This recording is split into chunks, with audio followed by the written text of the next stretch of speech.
ঢকুৱাখানাত 2011 চনৰ পৰা বৰ্তমান সময়লৈকে নৱকুমাৰ দলে ডাঙৰীয়াই যি উন্নয়ন কৰিছে, যি উন্নয়নৰ যাত্ৰা, ঢকুৱাখানাক যি বানমুক্ত সমষ্টি হিচাপে নিৰ্মাণ কৰিলে আৰু বৰ্তমান সময়ত ঢকুৱাখানাত যি 1,65,700 যি ভোটাৰ্ছ আছে, তাৰ ভিতৰত সকলো ভোটাৰ আমাৰ পক্ষত আছে। এইবাৰ আমি বিপুল সংখ্যক ভোটৰ ব্যৱধানত নৱকুমাৰ দলে ডাঙৰীয়াক জয়যুক্ত কৰিবলৈ সক্ষম হ'ম। আৰু এইকাৰণে সক্ষম হ'ম যে 2011 চনৰ আগৰ ঢকুৱাখানা আৰু 2011 চনৰ ঢকুৱাখানাৰ মাজত যি আকাশ পাতাল পাৰ্থক্য। 2011 চনৰ আগত ঢকুৱাখানা সমষ্টি আছিল এটা বানপীড়িত সমষ্টি, এটা বানাক্ৰান্ত সমষ্টি আছিল। অসমৰ সকলোৱে দিছপুৰত সেই সময়ত থকা সকলো বৰমূৰীয়াই এটা কথা বাতৰি ল'বলৈ ৰৈ আছিল যে ঢকুৱাখানাত কেতিয়া বানপানী হয়, চিচি টেকেলি ফুটা মথাউৰি কেতিয়া ছিগে।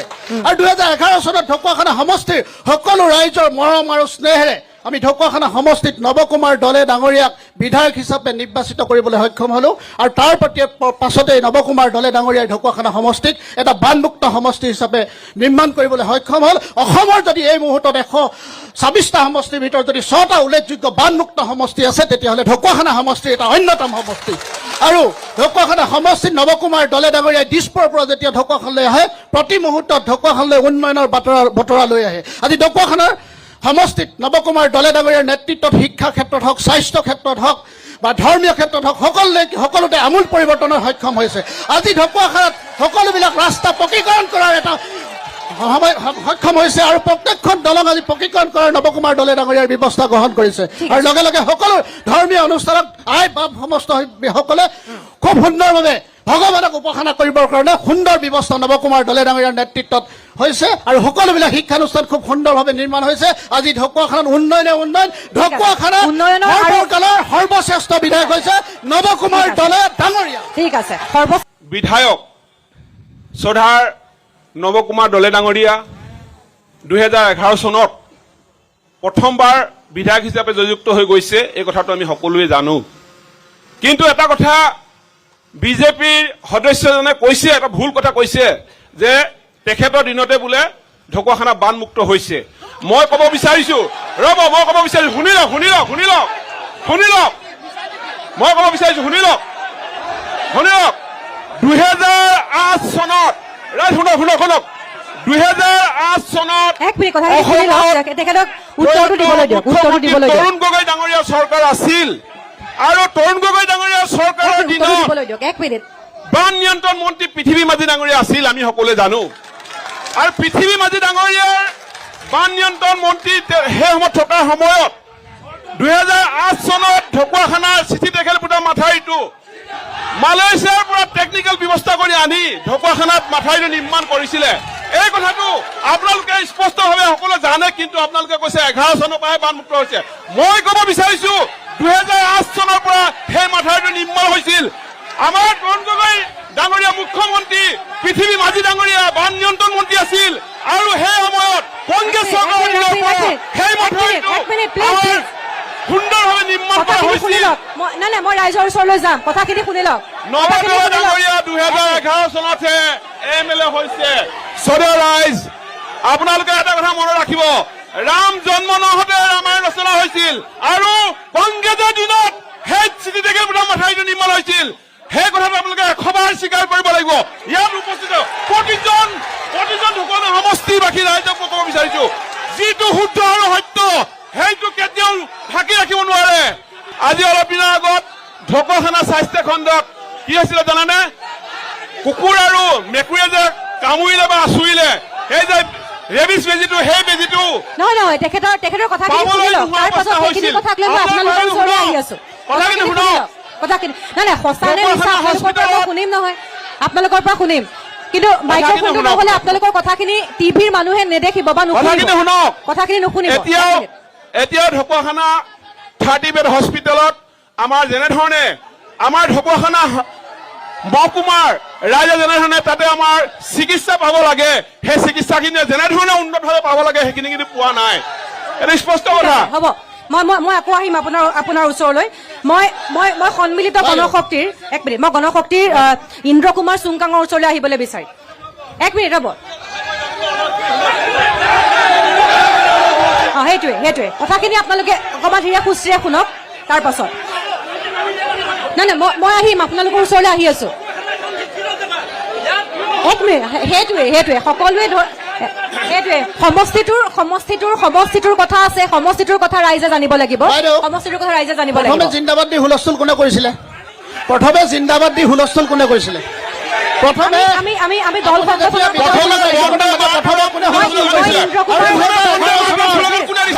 আৰু বান গৰাখহনীয়া স্থায়ী প্ৰতিৰোধ হৈছে। কংগ্ৰেছৰ সাধাৰণ সম্পাদক ডাঙৰীয়াই কৈছে যে পৃথিৱী মাজী ডাঙৰীয়াই যিটো বান প্ৰতিৰোধৰ কাৰণে জিঅ' টিউব মথাউৰি বনাইছিলে, আমি স্বীকাৰ কৰিছিলো বনাইছিলে, কিন্তু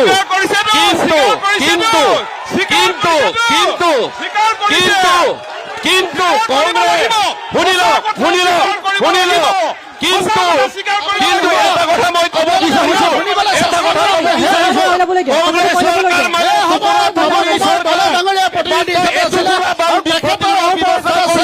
আজি শান্তিপূৰ্ণভাৱে থকাৰ আমি সুযোগ পাইছো। আৰু কংগ্ৰেছৰ চৰকাৰৰ দিনত কেইটামান আমাৰ অভিজ্ঞতা আছে। কংগ্ৰেছ চৰকাৰ মানে বাঁহৰ দলঙৰ কাৰণে আন্দোলন কৰিবলগীয়া এটা অৱস্থা আছিল। কংগ্ৰেছ চৰকাৰৰ দিনত চিকিৎসালয়ৰ ডাক্তৰসমূহৰ বেজীডাল ইমানেই দীঘল আছিল, বানমৰাত চিকিৎসালয় আছিল, কিন্তু ডাক্তৰ আছিল লখিমপুৰত।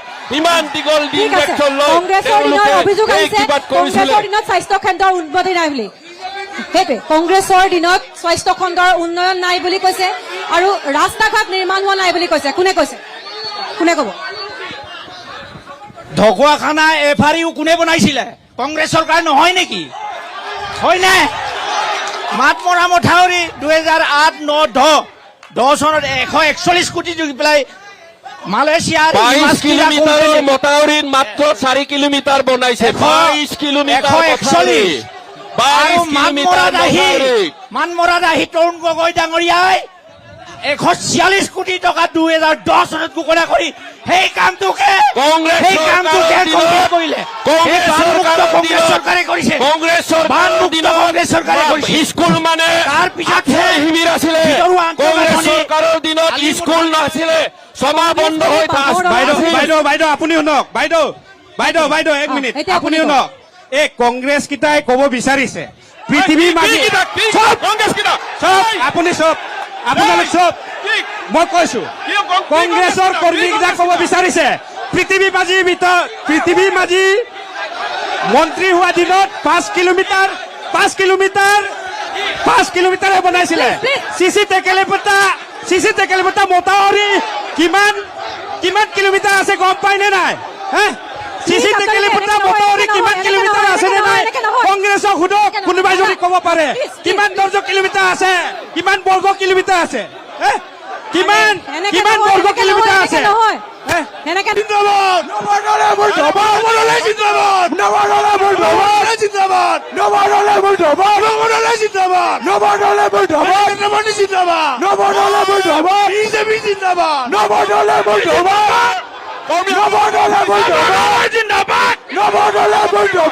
লোকে কি দেখা পাব? ঢকুৱাখানালৈ আহিলে MKTV আহিলে আৰু ঢকুৱাখানাবাসীয়ে এনেধৰণৰ এটা কাণ্ড কৰিলে। আপোনালোকে প্লিজ অলপ শান্ত হওক। সকলোৰে নীতি আদৰ্শ আছে, সকলোৰে নিজৰ দাবী আছে, কিন্তু আপোনালোকে নিজৰ আসন গ্ৰহণ কৰক। কিবা কথা বৰ্তমান চৰকাৰখনে মহিলাসকলৰ উন্নয়নৰ কাৰণে মানে স্বাৱলম্বী হ'বৰ কাৰণে ভোটৰ আশাত আঁচনি দিয়া নাই। স্বাৱলম্বী হ'বৰ কাৰণে অৰুণোদয় আঁচনি দিছে, উদ্যমিতা দিছে, উজ্জ্বলা দিছে, আৰু বিশেষকৈ তাত কোনো দলৰ কথা অহা নাই। যিজনে পাবলৈ যোগ্য সেইজনে পাইছে। আৰু বিশেষকৈ আমাৰ সমাজখনত বিশেষকৈ এই চৰকাৰখনে বাল্য বিবাহ প্ৰতিৰোধ কৰিছে। আৰু আমাৰ আটাইতকৈ ভাল লগা কথা সেইটোৱে যে আমাৰ এটা সময়ত বাল্য বিবাহে গোটেই আমাৰ অঞ্চলসমূহক গ্ৰাস কৰি ধৰিছিল, যিটো কাৰণে আমাৰ সমাজত বিশৃংখল সৃষ্টি হৈছিল। আৰু এতিয়া আমাৰ নিযুত মইনা আঁচনি দিছে ছাত্ৰ ছাত্ৰীসকলৰ বাবে। হাই ছেকেণ্ডেৰী পাছ কৰাৰ পৰাই আমাৰ ডিগ্ৰী পঢ়ালৈকে যিখিনি দিছে ইতিমধ্যে সকলোৱে পাইছে। তাত কোনো দলৰ কথা অহা নাই।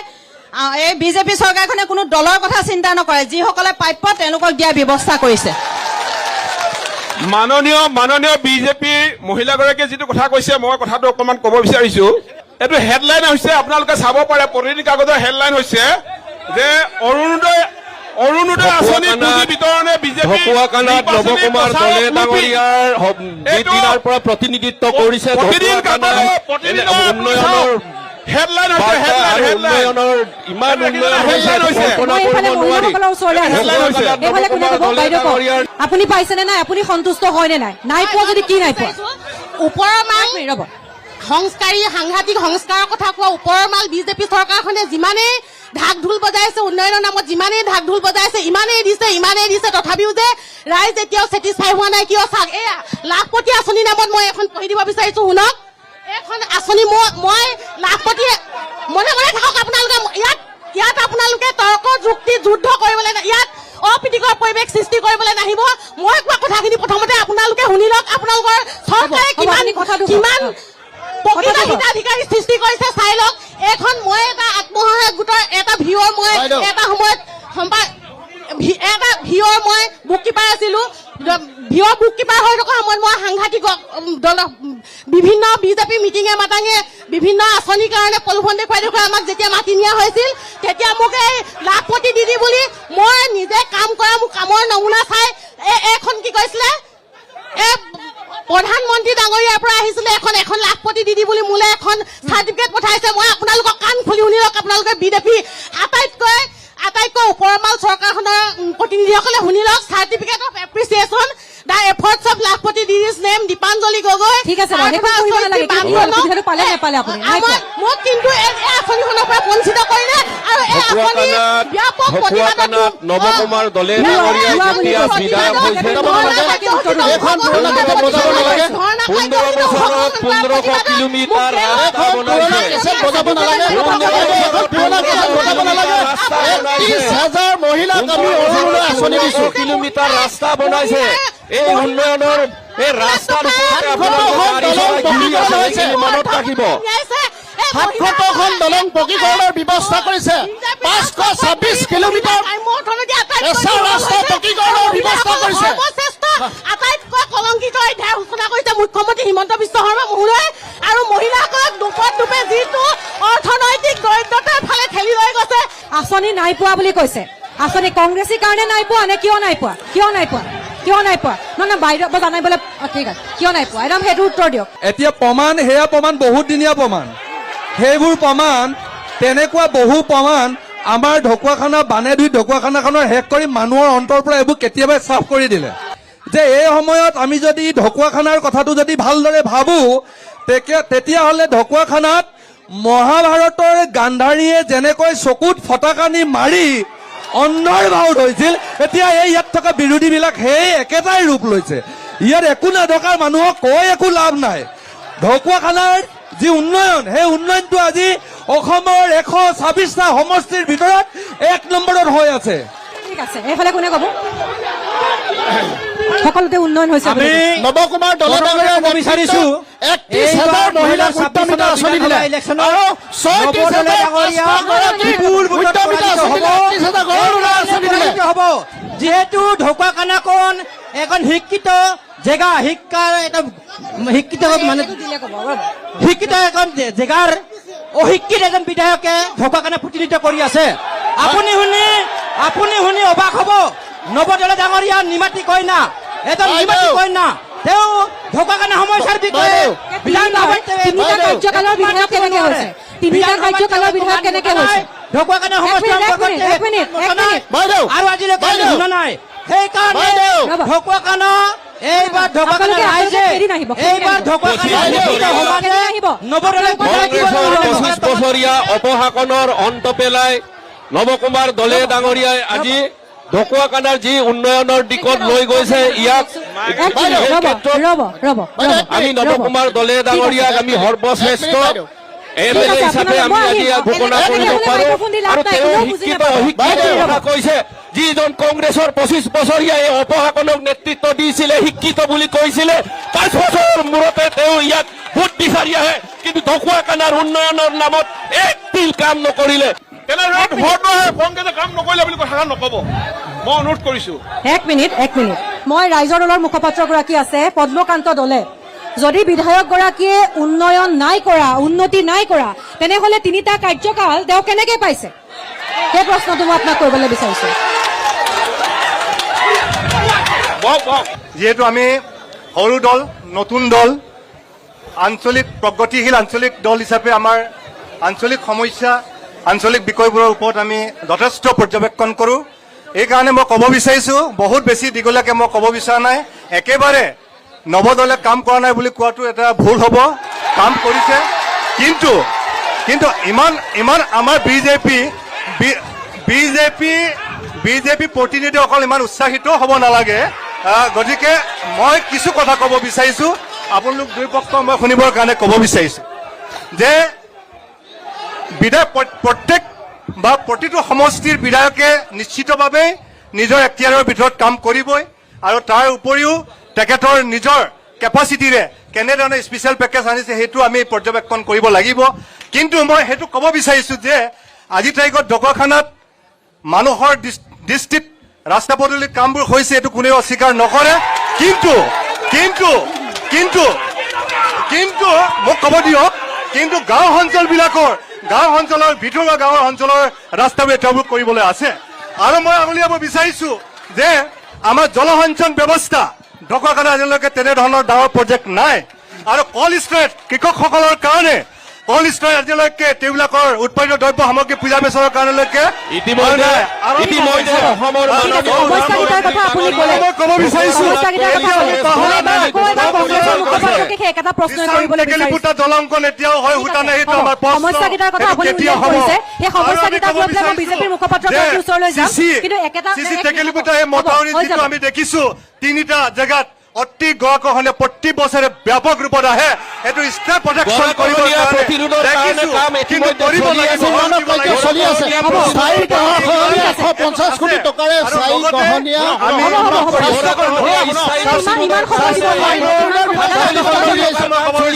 মই কংগ্ৰেছৰ মুখপাত্ৰগৰাকীক একেটা প্ৰশ্নই কৰিবলৈ বিচাৰিছোঁ তিনিটা কাৰ্যকালৰ বাবে তেখেতৰ বিধায়ক কেনেধৰণে হ'ব পাৰিছে যদি সেই সমস্যা সমাধান কৰা নাই মই আকৌ এবাৰ তৰুণ চেতিয়াৰ ওচৰলৈ আহিছোঁ প্ৰশ্ন একেটাই কেনেধৰণে তিনিটা কাৰ্যকাল তেখেতে পাইছে যদিহে উন্নয়ন নাই কৰা ৰাইজে কিয় তেখেতকে সমৰ্থন জনাইছে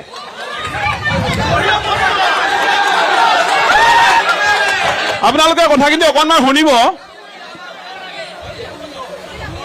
2016 চনত আমাৰ ঢকুৱাখানাৰ মাননীয় বিধায়কজন মন্ত্ৰী আছিলে সেই সময়ত সৰ্বানন্দ সোণোৱাল ডাঙৰীয়া অসমৰ মুখ্যমন্ত্ৰী আছিলে আৰু ঢকুৱাখানাৰ বিধায়কজন পঞ্চায়ত এণ্ড ৰুৰেল ডেভেলপমেণ্টৰ মন্ত্ৰী আছিল পঞ্চায়ত এণ্ড ৰুৰেল ডেভেলপমেণ্টৰ চাকৰি ঢকুৱাখানাৰ কোনে কোনে পালে মই আপোনালোকক প্ৰশ্ন কৰিব বিচাৰিছোঁ মেধাভিত্তিক নিযুক্তি হৈছে বাইদেউ মেধাভিত্তিক নিযুক্তি প্ৰতিটো চাকৰি মেধাভিত্তিক নিযুক্তি হৈছে আমাৰ চৰকাৰে মেধাভিত্তিক নিযুক্তি গাঁও অঞ্চলৰ দুখীয়া ৰাইজৰ শ্ৰমিকৰ পৰীক্ষা উত্তীৰ্ণ হ'বলৈ সক্ষম মাননীয় বিধায়ক মহোদয় মেধাভিত্তিক নিযুক্তি দিব লাগে আৰু মেধাভিত্তিক নিযুক্তি হোৱাৰ কাৰণে যোগ্যতাৰ ভিত্তিত অসম চৰকাৰে নিযুক্তি প্ৰদান কৰিছে এই কথা অসমৰ সৰ্বত্ৰে স্বীকাৰ কৰি আহিছে আৰু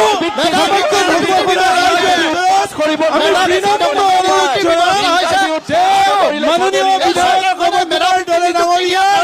প্ৰতি 5 বছৰে কি কাৰ্য সম্পাদন কৰিছে ৰাইজৰ ওচৰত লিখিতভাৱে উলিয়াই দিছে আমি আপোনাক এখন দিছো প্ৰয়োজন হলে আমি বিৰোধী সকলো সদস্যক আহ্বান জনাম ইয়াৰ সকলো পঢ়ি চাওক আৰু কিবা কাম থাকিলে আপোনালোকে দেখুৱাই দিয়ক নিকা নিযুক্তিৰ কথা কৈছে ৰ'ব কোনে ক'ব ধন্যবাদ মই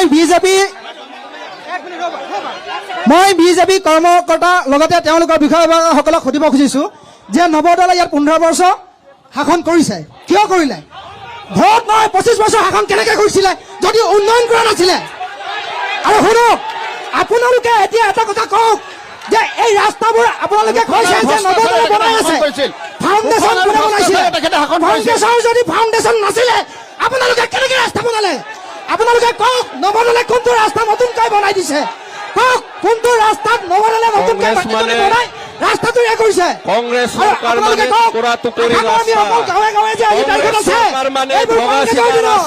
আপোনালোকে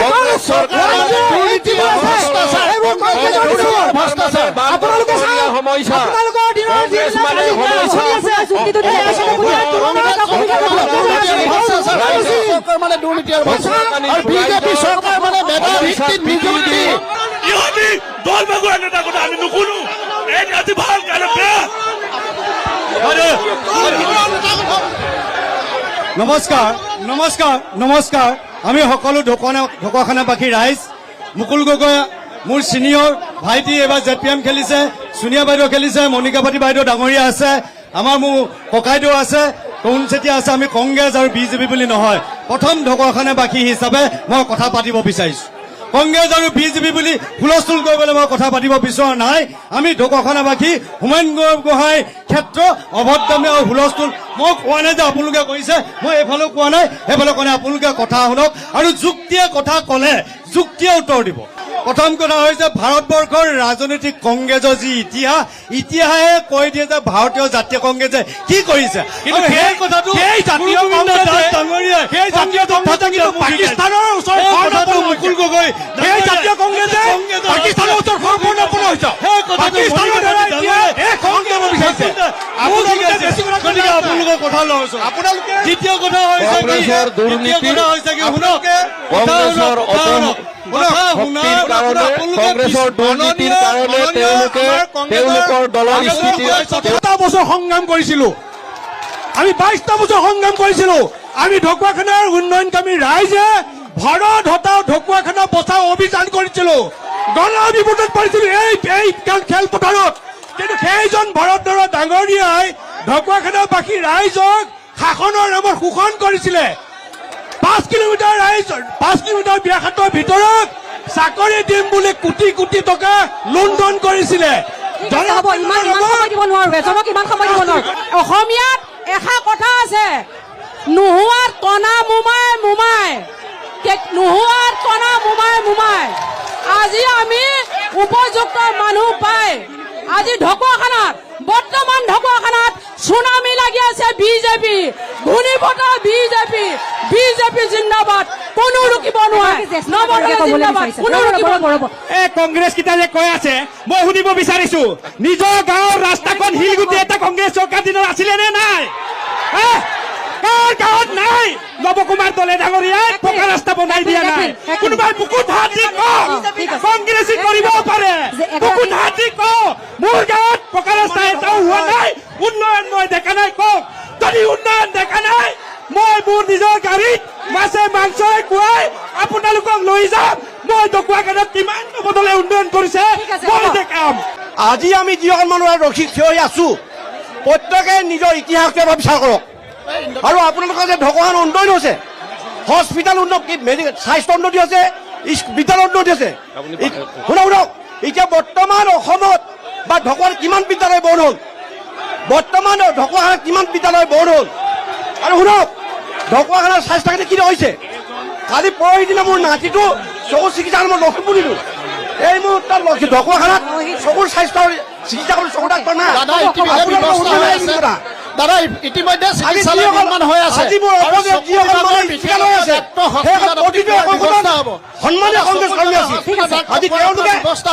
বদনাম কৰিবলৈ নতুন মানুহখিনিয়ে বদনাম কৰিছে, মই বেয়া নোপোৱা নাই। যিসকলে কংগ্ৰেছে লুটি পুটি খালে সেইসকলে আজি ভৰতদাস বদনাম কৰাইছে। সেই সময়ত কিন্তু ভৰতদাস পইচাইছে লুকিয়াই আছিল, সেইসকলৰ নাই। হ'ব, ঠিক আছে, আমি উত্তৰখিনি ল'ম। উত্তৰখিনি ল'ম। আপোনালোকে কথা ক'লে আমি শুনো, কিন্তু আমি কথা ক'লে আপোনালোকে নুশুনে। আপোনালোকে আমাৰ আপোনালোকে এজনে কৈছে আমি 25 বছৰ 5টামান মানুহ আছিলে, কিন্তু আপোনালোকৰ ধৈৰ্য নাই।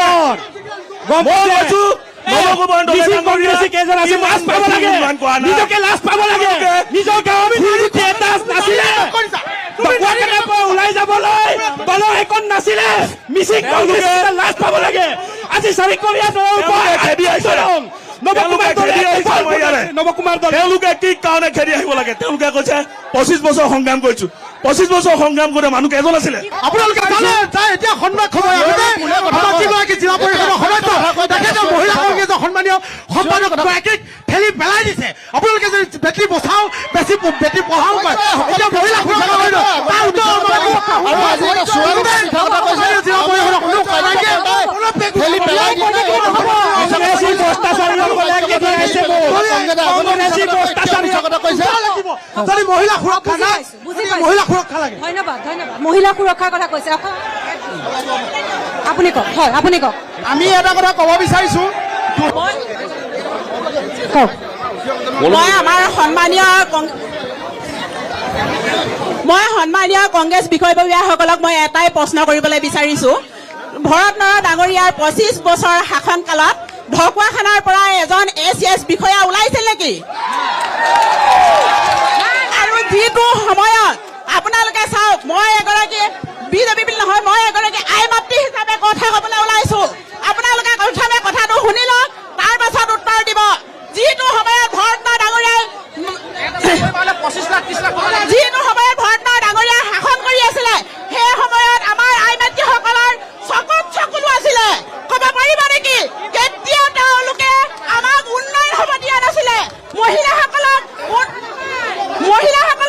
উন্নয়ন কৰিব দিয়া নাছিলে কাৰণ তেখেতলোকে আমাক ভৰিৰ তলত ৰাখিছিল গতিকে মই আপোনালোকক সুধিছো সেই সময়ত মই আপোনালোকক সুধিছো সেই সময়ত ৰ'ব। কেইগৰাকী মহিলাক স্বাৱলম্বী হ'বলৈ আপোনালোকে দিছিলে গতিকে আপোনালোকে সেই মহিলাসকল প্ৰশ্নৰ স্বাৱলম্বী উত্তৰ দিয়ক ঠিক আছে, কেইগৰাকী ঠিক আছে, মই- মহিলাক আপোনালোকে স্বাৱলম্বী হ'বলৈ দিছিলে আৰু এটা কথা সোধক আপোনালোকে কেইখন পকা দলঙৰ ওপৰেদি আপোনালোকে অহা যোৱা কৰিব পাৰিছিলে বাঁহৰ দলঙৰ কথা ওলাইছে মহিলাৰ সুৰক্ষাৰ কথা দল সংগঠনৰ ফালৰ পৰা কোনে ক'ব ঠিক আছে মই আহিম যুৱ প্ৰজন্মৰ এজন আছে তেওঁৰ মন্তব্য এটা লৈ লওঁ ঠিক আছে মই এটা কথা কওঁ দেই এওঁলোকক অন্ধভক্ত বুলি কিয় কোৱা হয় মই এইটো প্ৰমাণ কৰি দিছো বৰ্তমান আমাৰ ঢকুৱাখানা চাৰিআলিৰ পৰা 2 কিলোমিটাৰ দূৰত্বত 20,000 ভোট আছে তাত 20,000 ভোটাৰৰ কাৰণে এখন দলং নাই 50 মিটাৰমান হ'ব দলংখন সেই দলংখন আজি 3বাৰ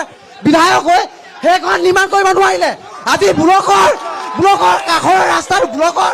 কাষৰ ৰাস্তাটো আজিলৈকে নিৰ্মাণ কৰিব নোৱাৰিলে এতিয়া তেওঁলোকে কৈছে যে ভৰণৰ দিনত কেইজন ACS বিষয়া ওলালে মই এইটো তেওঁলোকক হৰাই দিব বিচাৰিছো যে বিগতৰ সময়ত APSC ৰিজাল্ট কোনখন চৰকাৰ দিনত APSC ৰিজাল্ট দুবাৰ দিছিলে তেওঁলোকে উত্তৰ দিয়ক APSC কোনখন চৰকাৰ দিনত দুবাৰ ৰিজাল্ট দিছে কোনখন চৰকাৰ দিনত ঠিক আছে হ'ব বুজি পালো এক মিনিট দল সংগঠনৰ এনেকে হলে কেনেকে হ'ব সকলো আপোনালোকে ইমান চেণ্টিমেণ্ট হ'ব নালাগে ইমান চেণ্টিমেণ্টত আপোনালোকে ডিবেট কৰিব নালাগে সকলোকে অনুৰোধ জনাইছো সকলোৰে ওচৰলৈ গৈ আছো পৰিৱেশটো অকণমান সুন্দৰ কৰিব লাগে এক মিনিট মই দল পৰিৱেশটো অকণমান ভাল কৰিব সংগঠনৰ লাগে